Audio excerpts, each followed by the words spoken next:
malapit po also, mas napapalapit po kayo ni baby at isa at mas nagiging maayos po yung breastfeeding journey.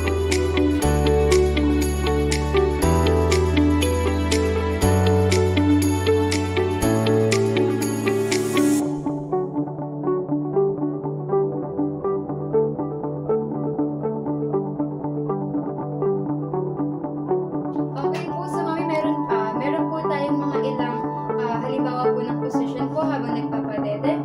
Meron po tayong cradle po na nakahiga po tayo, tapos ganito po yung position niya. And meron din naman po tayo nakahiga, which is very helpful po sa inyo, lalo po sa inyo, kasi po mas comfortable na parang and then meron din po tayo mga iba pang position. So ano po bang mas prefer po yung position na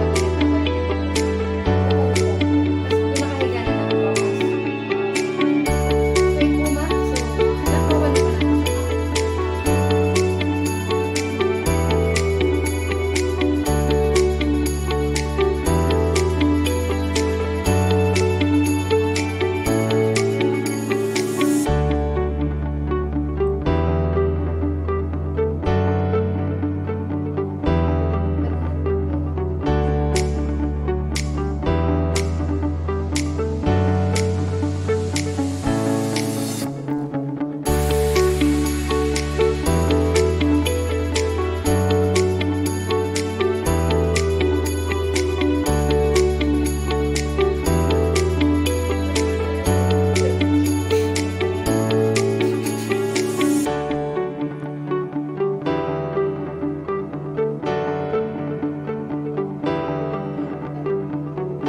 Okay po mami, meron lang po akong sasabihin, no?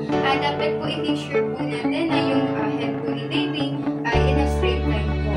And dapat po fully supported niyo po siya. And dapat po ay nakaharap po yung si baby mismo po sa breast po ninyo with her nose opposite po sa inyo po.